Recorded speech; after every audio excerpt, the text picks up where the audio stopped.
Hello, and welcome to a very, very special edition of the Sean Wren podcast. Why is it so special? Well, I was very lucky to sit down and have an exclusive chat with the director of the Lego Batman movie, Chris McKay.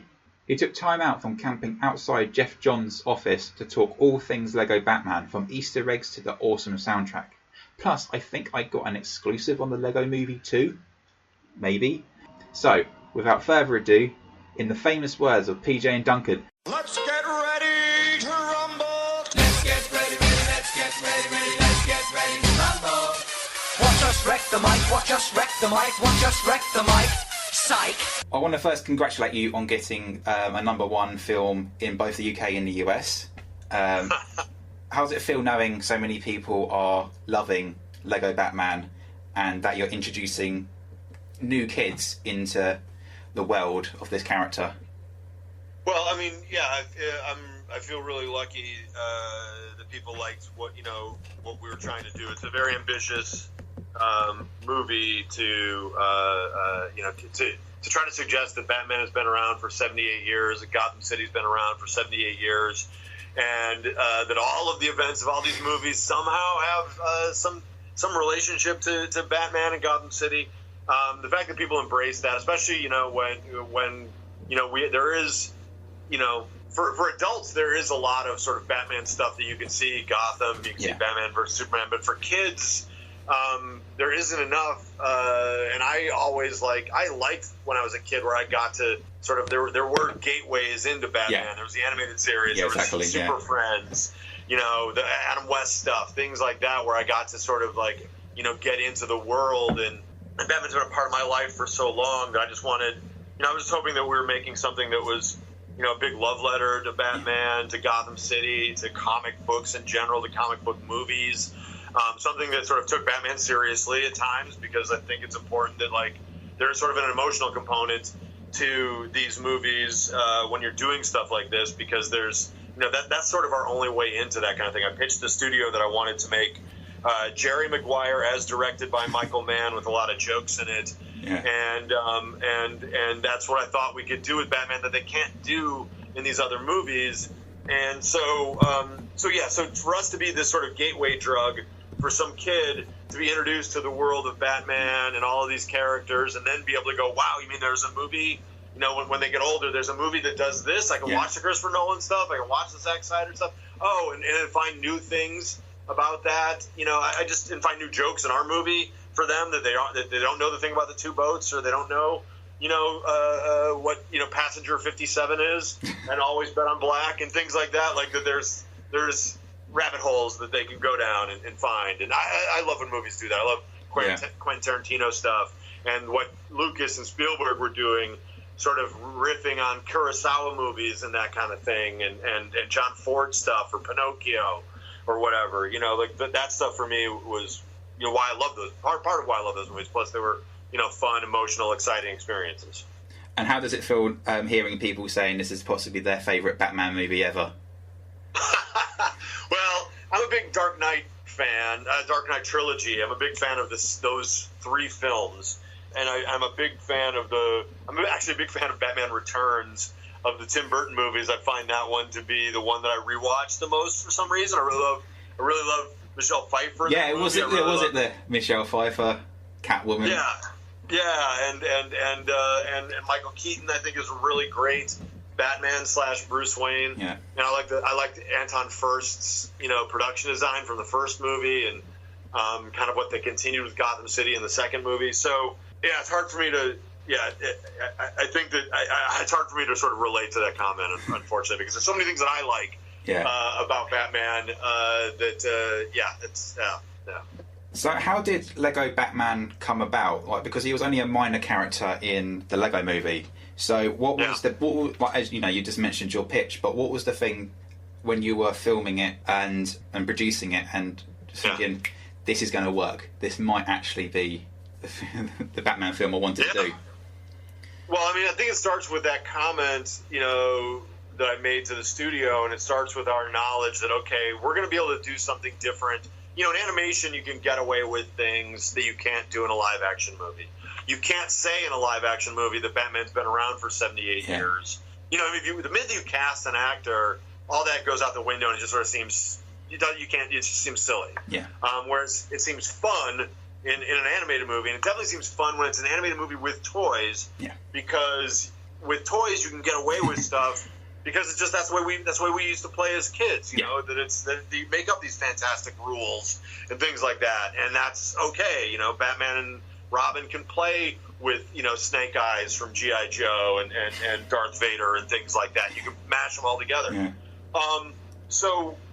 So to me, I knew we were doing something that other movies couldn't do, and that made me feel like, okay, even if people don't get it or don't like it, that they will at least we will have tried for something with this thing that's different, and our ambition will at least be something that people will enjoy. So that's why I thought, okay, this for me feels like, you know, solid ground. And obviously trying to follow up the Lego movie is an impossible task because it's such a well-loved movie, and the way, you know, we were doing something that's the Matrix and the hero's journey, and then on top of it there was this sort of nostalgia thing that was just like, that's like, and you can't repeat that, otherwise, you know, you really sort of disappoint people. So it's just a matter of us, for me anyway, just going like, okay, I want to make a movie about Batman. I love Batman. I want to take an honest look at Batman. Can you know, in this movie, you can posit the idea that, you know, as filmmakers, that we can sort of help Batman solve his problem. His main problem, and we can take it seriously and also have some fun with all the characters in the world. And so that was, you know, for me to, you know, that was at least my way of sort of going, okay, we've got something to hold on to that the audience will at least appreciate the swing that we took. Yeah. So obviously, you know, you've mentioned multiple times now that you're a massive Batman fan, as probably everyone is. So were there moments when during the production that you stopped and just thought, holy crap, like, my job is to direct a Batman film and I'm playing with Lego every day? Like, this is possibly my favourite job ever.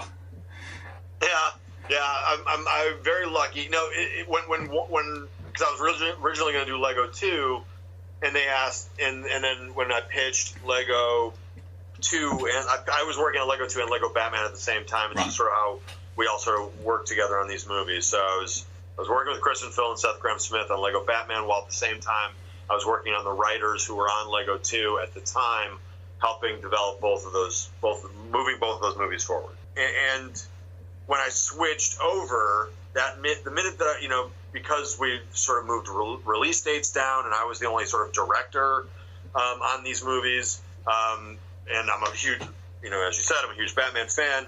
The minute that everyone at the table, the studio executives, everyone turned to me and said, okay, are you okay working, you know, on a Batman movie instead of Lego 2? And I was like, is Warner Brothers asking me to work on a Batman movie? Yeah, absolutely. I'd be happy to be on a Batman movie. But at a certain point, I forgot, you know, you're getting all this story stuff and sort of all of the, you know, the things you want to do and building stuff in Lego, which is a lot of fun. And it wasn't until the first round of press around Comic-Con where an interviewer, I think the guy from Empire, said, you know, you're one of only a handful of directors who's ever directed a Batman movie. And, you know, for a long time you sort of forget. It's like, I'm doing something with Bruce Wayne, I'm doing something with Robin, I'm doing something with Gotham City. And you're really taking, for me anyway, you're taking this character seriously, trying to tell jokes, trying to fit all of this stuff into the movie. But you don't get a chance to take a step back until you ask me a question like that, or that guy asked me a question, and I just sort of took a step back and like, oh yeah, I am really lucky to, you know, that you know, I get to play in this world. Yeah. I sort of stumbled into this thing. I get to play in this world that I love so much, because you know, part of the chase, you know, when you're trying to make a movie this fast, we made this movie in 2.5 years. When you're trying to make a movie this fast, is you're just trying to like make sure that it's not a terrible movie. That the audience that loved the first, there's a lot of pressure on this mumovie to be good. You know, we didn't have any pressure on the first Lego movie. It was great because the studio didn't care that much. The audience sort of thought like this is a terrible idea. So we were like, great, you know, we'll put as much, you know, time and love into it as we possibly can, because we'll be able, and hopefully people's really low expectations, we'll be able to clear that bar really easy. Now the bar is set really high, and we're just trying to hustle to get this movie out and try to make it for people that love, you know, all Lego, Batman, DC, just superheroes and movies in general. You know, make it for people who love that stuff as much as we do. did you go back and watched the Adam West 66 films onwards to think that's going to be a good joke? I think I can put that in there, and because I was kind of hoping there was going to be some days you can't get rid of a bomb joke in there. Yeah. That's a missed opportunity there for sure. Like I wish, the movie was supposed to come out in May, and they moved it up because Ninjago got pushed back a year. So they moved my movie up by 4 months. So not only do I have to, for an animated movie, most animated movies, if it's a Pixar movie, it's 6 to 8 years. For a DreamWorks movie, it's like 4 or 5. So the fact that we didn't even have 3 years in the first thing, and then they moved my release date up by 4 months. So then we had 2.5 years to turn this movie around. So there's definitely jokes and observations and things like that, and scenes that I wish we had tightened up and been able to play around with a little bit more. So yeah, to add a joke like that, because we have a very clear area where we can do that. That would have been great. I did make the crew watch as many Batman movies, is because I'm working with an international crew, and there's people that didn't have access to Batman, the 66 stuff. They hadn't seen that sort of thing. They haven't seen Super Friends or even the animated series. No. There's people that don't. I'm working for people from all over the world when I'm animating in Sydney. So we all sat down. We watched all the Tim Burton movies and the Joel Schumacher movies. Oh, God. Fortunately, bloody hell. What's that? Oh, bloody hell. But that was... I put people through that. So as you even in the film, Lego Batman is a celebration of 75 years plus now of the character, of the history of the character. Were there specific comic book runs, or like the movies, or even the games that took inspiration for this story, for this film? Yeah. Well, the Frank Miller stuff I was a big fan of. Like when that came out, that just hit me at the right time. Like that was literally right where I was. I was a child fan of comics, and when Frank Miller's thing and Watchmen and Killing Joke kind of were all sort of thrown in my lap kind of around the same time. And it was Dark Knight Returns is a very cinematic, the way the graphic novel series of books is laid out is very cinematically. It was right at the perfect time where it married my love of, there's a very non-linear aspect to some of it, and you really have to sort of like know the past history if you're going to follow like some of those characters in there. So like it was just like the right thing at the right time. It's like watching, your first time you watch it, if you're a filmmaker and you watch a David Lynch movie or something like that, or somebody that you're really just it's like they're doing something different that you really, even if you don't like the movie, you appreciate what the ambition of what they're trying to do. And so for me, like it was probably that Frank Miller thing that really said, wow, there's more, you can do a lot more with this world, than anybody has really ever touched at that time. And then there's just different people that, Andrew Vox, who's a crime writer, wrote a Batman novel that I read not too far after that. And it's, it sort of takes his particular sort of worldview and his the stories that he writes about and made it a Batman story. And I saw how flexible the character is. It could be a novel. It could be these great comic runs. It could be, it could be Tim Burton to Joel Schumacher, and and then the Joel Schumacher of Batman Forever is a different Joel Schumacher than Batman and Robin. Yeah. Like it's like you could do all of these things, and so for me that was inspirational, just as somebody who loves all of these different formats of all of the different sort of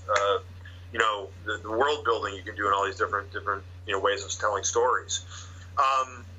But they kind of all hit me kind of within a 5-year period of my life, and that was something to me that I totally ate up. So was the reason the mutant leader was slightly in the film, apart from the reason why? Cause... Yeah. I wanted the idea. I wanted put mutant leader and Crazy Quilt in a scene together and have the most ridiculous villains and the most sort of like serious. I was just fortunate that like we were able to get stuff like, people were able to sign off on Mutant Leader and that kind of thing, in the movie, because you sort of have to approach all the different people who wrote on those books or the rights holders for that stuff in order to get that stuff. So we're lucky to be able to sort of fill out the world as much as we could anyway. How many rights people did you have to get hold of? Because there's many references to different films. As you said, there's a scene in Jeremy Maguire's in there. There's Man in the Mirror. They got the Michael Jackson song in there. How many people did you actually have to ring up and spend time saying, please, can we have this, please?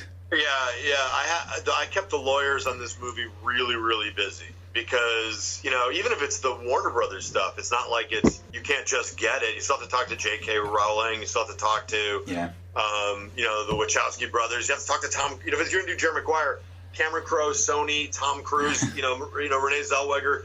Because I'm showing that, you have to talk. You have to make sure everybody gets it and is cool with it. And no one gave us notes. They approved it. They fortunately they sort of they either got what they were doing or sort of are generous enough to sort of go, well, okay, I'm going to trust you, that this is all in good fun and that kind of thing. So, so I literally, and all the stuff I also wanted too that we couldn't get or didn't sort of make sense. At one point, we had Hal in the movie. From 2001, which we had to get approved and all that kind of thing, and that was it was one of those things where we built it. We did. He was in the Phantom Zone. We did a couple of jokes. It's just one of those things that just didn't read as easily in Lego. It's just one of those things like it's a tough read unless you're in that set and you sort of get it, and you got the guys in the astronaut suits in front of him. It's just sort of one of those things just like it just didn't play. So there, so that's I went after, I tried everything. I wanted Pinhead from Hellraiser and, the alien from Aliens, the xenomorph from Aliens and stuff like that. So, I went after a lot of stuff that, sometimes that stuff is like, it's too violent for kids, so it wasn't that the rights holders shut us down. It's sort of like Lego just didn't necessarily like, there was a whole scene with Robin and eggs and the xenomorph from Alien that was a lot of fun, but it didn't make it into the movie. What did Marvel say when you said, we want to put this joke? Were they in good humor about it? Yeah. No one wanted to do that joke. I really thought that they would.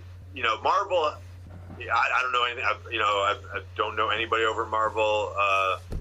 But they seem to understand sort of the relationship that they have to pop culture, and that these things, it's not, we're not disparaging Robert Downey Jr. or the character of Iron Man. In fact, if anything, it is sort of like Batman being a little self-conscious. Yeah. That he's, that part of this thing is that sort of like fragile manhood thing that we're doing with Batman, that he's so like he's got to constantly like have this antagonism with Superman, have this antagonism with Iron Man. His password is Iron Man sucks. But we did, we went all the way up to Kevin Feige and made sure that like everybody just was aware of what we were doing, and it's not like they said they didn't give us permission, but they also didn't say don't do it. They were just sort of like, look, here's what we'd like to do. They're like, yeah, we get it. We want to do stuff. We do stuff like that in our movies too. Like that's, they thought it was funny. So it's sort of like that's what's great.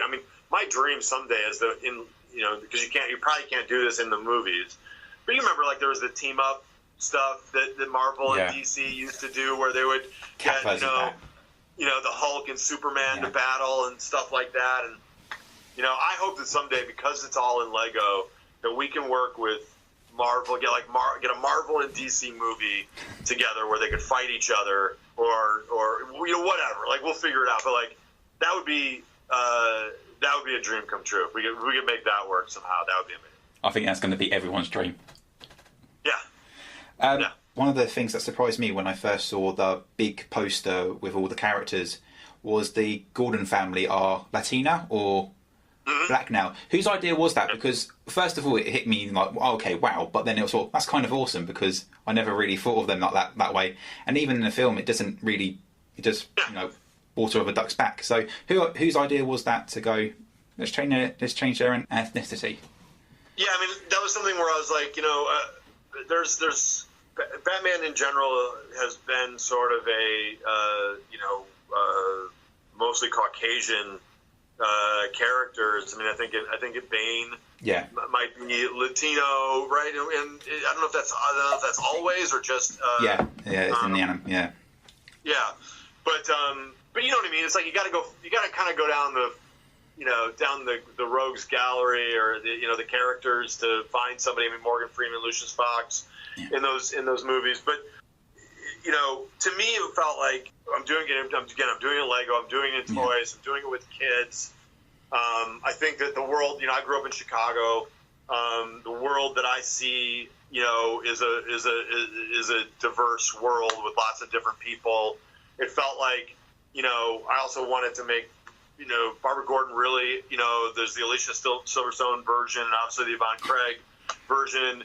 And they're doing new stuff with the comics with Barbara Gordon, but I wanted Barbara's role to be a little more like bring it up, because again, this stuff you can do in a movie like this, and so and we sort of just started looking at. I just said let's look at all actors, like let's look at everybody who might be might sound like they're got whether it's like a Lena Dunham or Amy Schumer or any of those, like let's look at everybody who could be the voice of reason in this world, like that you would sort of have, that you could hear in their voice has a critique of of Batman. Part of my casting was just sort of like, I need to find people that immediately, because I knew the movie was going to have to move fast. Warner Brothers really sits on like running time because we're we're a low budget movie, so it's like it's got to be at 90 minutes because that's all the budget can afford.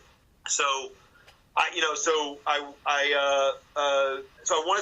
So Alfred, like I wanted somebody immediately, you get that this guy cares about Batman. He can do jokes, but he's also somebody that immediately the sound of his voice, you sound like, this guy cares. An actor who could just like deliver that immediately and you don't worry about it.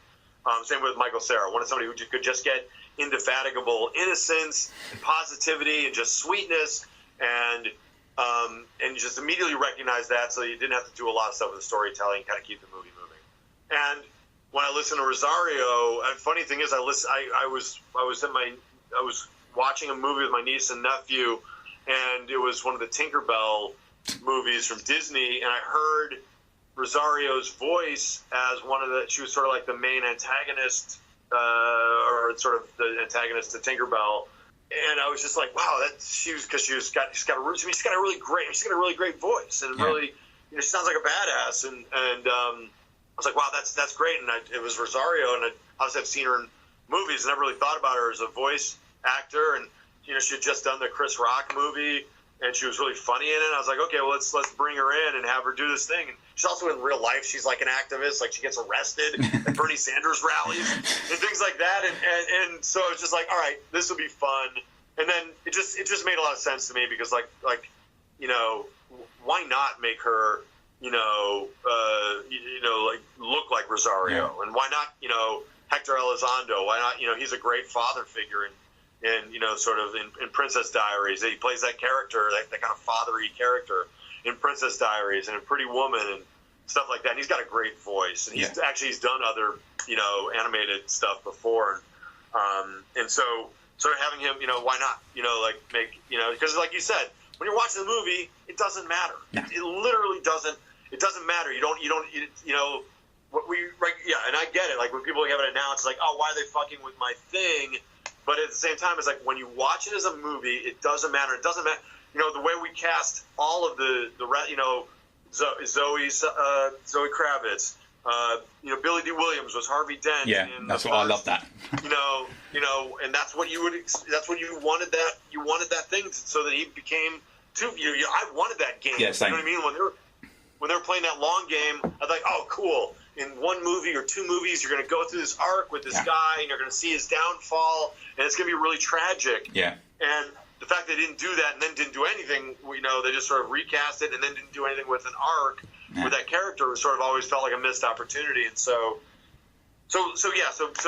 like we actually took the population of Chicago and New York from the census data and just said we want to cast the city with the same percentages that a real city looks like, and just those are the cities I know. So that's why you see the extras look the way they do, and the side, all of the people who fill out, the rogues gallery and things like that are from different backgrounds. And so anyway, this just felt like something that was like, like you said, it doesn't. It's one of those things that I guess it just makes you feel like we're trying to make something that looks like a real world. Yeah, and it really did. Yeah, it really did. So how much fun was it putting so many Easter eggs and references in a film like this? And were there any that you talked about in production or even during filming that didn't make the final cut? Well, I love throwing in just movie references, references to Quentin Tarantino movies with the Fox Force 5 and things like that. I love throwing in Batman movie references, even if they're just sort of asides. I can't remember if there was anything that we didn't. I mean, there's plenty of things we didn't do. I just off the top of my head, I can't remember if there's anything that made it through where we were going to keep it in but got cut.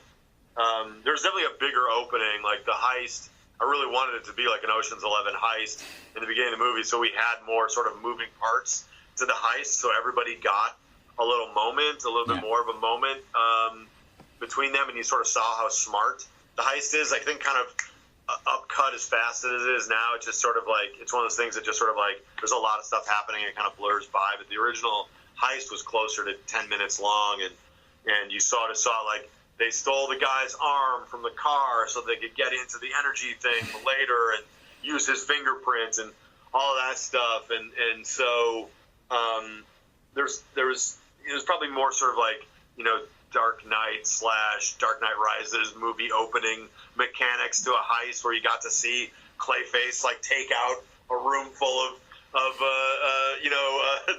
guards and things like that. There was a lot of fun.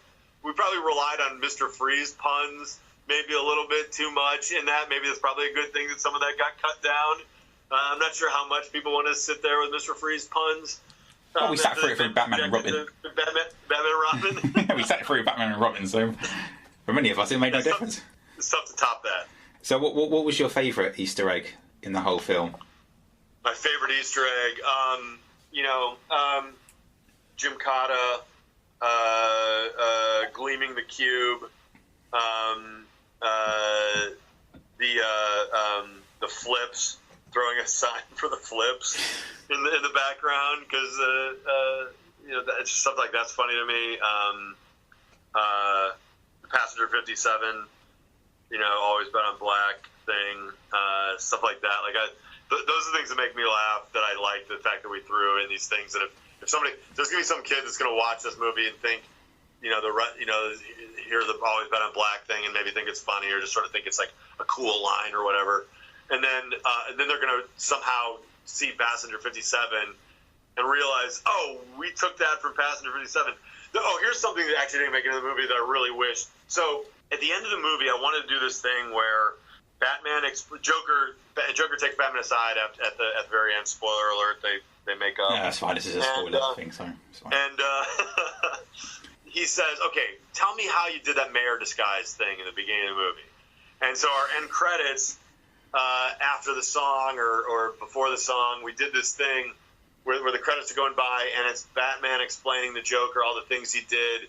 And so he takes the mayor, he kidnaps so the mayor gets whisked away in the helicopter. Then you reveal that Batman's in the helicopter, and actually you can't really see him in the background, but technically in that shot of the mayor going up, it is Bruce Wayne in the helicopter there. And so at the end of the movie, you see Bruce Wayne, he's in the helicopter, and then he pulls out a copy of the Sylvester Stallone, Rutger Hauer movie Nighthawks, and he shows the mayor the end of the movie where Sylvester Stallone dresses up as in a blonde wig, and as Rutger Hauer's about to come in, he thinks he's going to kill Sylvester Stallone's girlfriend, Lindsay Wagner, and then Sylvester Stallone turns around, he's got a blonde wig on, and then he and the mayor sort of like high five, and then she teaches him how to talk like her. So I had like Mariah Carey and Will Arnett sort of like doing a thing where it's like she says always bet on black, and then he's it's just it was really silly and fun. It was a fun little like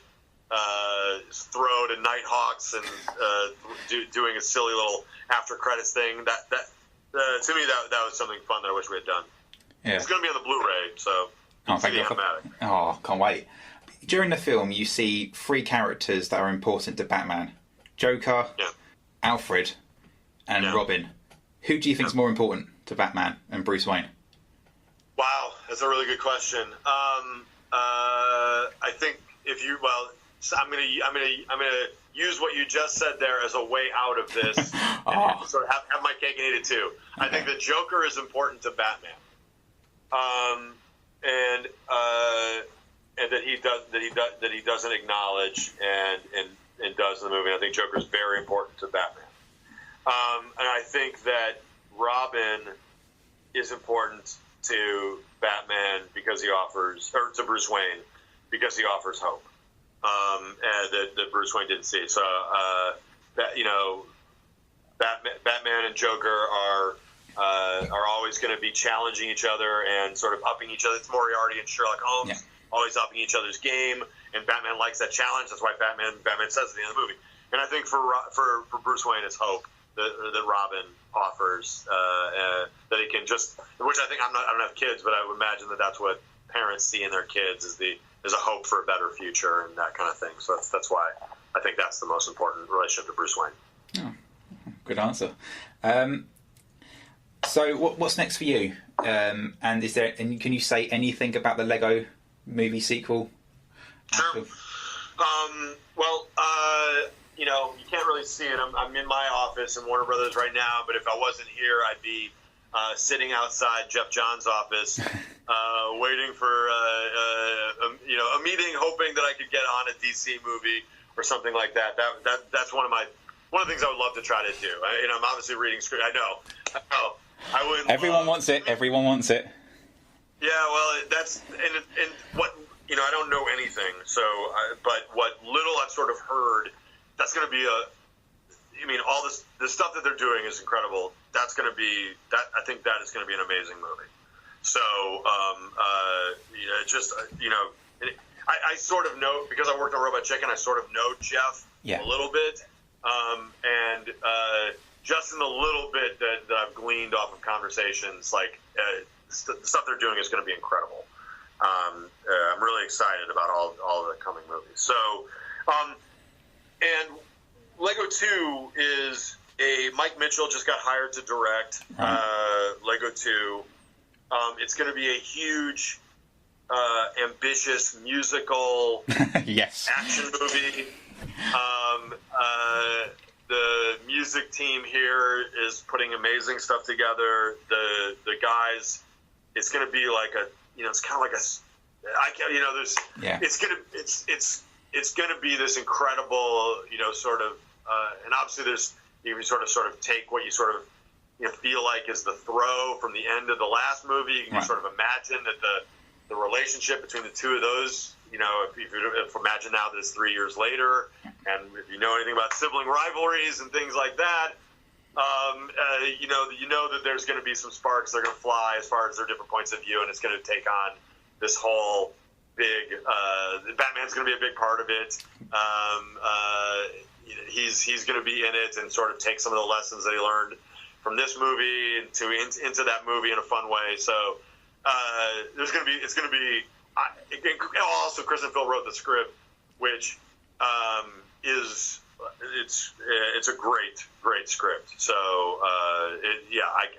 I'm a producer on all these movies now, so I'm going to be a part of it. And I loved when I was working on it for a second. So I'm hoping that when I help out, I'm going to help out with Ninjago for a second.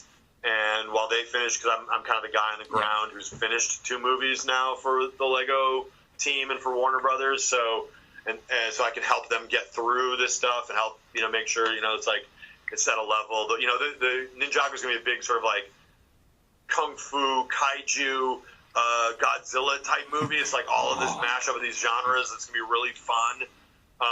And so So I'm going to help them kind of finish that. So we got basically like 25 weeks to get it together, and then I'll probably help out on Lego 2 after that, because that'll be kind of rolling into the same kind of time period. Meanwhile, also trying to get Geoff Johns to just give me a chance to pitch something. So I think everyone wants you to have that chance now. To be truly honest, you were my first choice to direct The Flash after what happened with Rick. Because I just thought because The Flash could be a perfect family film, similar to Lego Batman. Yeah, absolutely. I mean, the Flash is one of those characters that, and I think also Ezra, it seems, from what I've seen, is putting this really great performance together and a lot of fun. And from what I understand, and I haven't seen it, but I think that stuff, from what I've heard anyway, the way he plays off of Cyborg and stuff like that is really cool. And so I'm looking forward to. Really looking forward to see what they do with those movies. Like I said, I haven't seen anything. I've only sort of just, but I probably shouldn't even say anything. But that's what I've heard. But I'm a fan. The other thing, I'm a fan. I love the stuff that they're doing and stuff they're planning, and it's just I'm excited. Yeah, I just want to quickly talk about the soundtrack for the Lego Batman movie. Was it important for you because when I left, that was one of the many highlights that I had was the soundtrack. Was it important for you to say, I want this to be as much as a live-action Batman soundtrack as possible? Was that important to you? That was definitely one of the only fights that I had at all, was the way I wanted to do the music in the movie. That was something that, that people... Yeah, I think it, because again, a kid's movie, you don't expect that kind of music in a kid's movie. That's why I even do the joke in the beginning where it's this music makes parents and studio executives nervous. Yeah. It literally did. That was not, in some ways that's not a joke, because it literally did make people nervous. But I hired Lorne Balfe, who is amazing, but Lorne's career has been doing 13 Hours, Michael Bay, serious Benghazi movie, Terminator Genesis, regardless what you think about the movie, score's great. And he also does DreamWorks movies like Home and the Penguin stuff. And so he can do both worlds. And he worked on all of the Dark Knight movies with Hans. Oh, but so yeah, he had done some of his cues are literally straight up the cues that he submits. That's the way some of those guys work, is they have a team of guys working under him. Everybody submits cues, and then they sort of fashion it together. And Lorne was a producer of the Dark Knight and Dark Knight Rises albums, so he worked really closely with curating all of the music for the movie scores that were released. So, and he's real fast, on a keyboard. He's he's just amazing, and so I was real fortunate to have him. And I said, hey, I want this to feel like an adult movie. Don't kid it up. We can go with he's a big Goonies fan, Jerry Goldsmith, Goonies score fan, and so I said, hey, let's make it real. Do what you would do if you were with Hans and team, and you guys were making the Batman vs Superman or Dark Knight. Do that thing for the beginning of it. That's the way it should be. And I'd scored it all in temp with all Dark Knight and Dark Knight Rises cues, which made it funny. Yeah. When we do the phone futz joke, when you hear the Dark Knight music coming out of the phone, it makes that a funny bit. And when the studio wanted us to try something else to sort of soften it, it made everything not as funny and not as urgent and that kind of thing. And so, fortunately, it's one of the few times where we sort of really disagreed about anything. They literally did let me do. They put a lot of pressure on. Don't get me wrong, but they literally let me do almost everything I wanted to do, and that was the only time where we ever got into anything where we had to sort of have a bake-off kind of debate about something. Otherwise, it was. Otherwise, they were. They let me do the stuff I want to do. But Lorne was able to make it go from the Hans stuff all the way over to the Jerry Goldsmith-esque. And almost in the movie About a Boy, the music was composed by a guy named Badly Drawn Boy, and he went all the way over into that kind of territory for the Robin adventure stuff, or that boy's adventure kind of thing. And so, he's great. And the soundtrack, it's it's definitely one of my favorite parts of working on this movie, and I love listening to it. It's a score I'm going to use in other movies. You should. I'm definitely going to use this as temp. For a long time. Yeah, you might as well. No one will blame you. So you're just saying, Batman will be back in the Lego Movie 2. Will he be having his guitar and busting out a guitar solo? Since there's going to be a lot of music in it, I think it's safe to say that and a lot of songs in it, a lot of musical numbers in it. It's safe to say that Batman and his guitar will return. So that was my exclusive interview with Chris McKay. I want to send my thanks and gratitude to Chris for taking time out of his busy schedule to talk to little old me. Also, tweet at Geoff Johns and let him know how much you loved Lego Batman, and you should give Chris at least a meeting to pitch his ideas for The Flash. You can follow me on Twitter at Sean_Wren, that's SHAUN_WREN, and on Facebook at the Sean Wren blog, where I post all the latest movie news. If you're listening to this on YouTube, please give it a like and a share if you don't mind. My name is Sean Wren, and thank you for listening.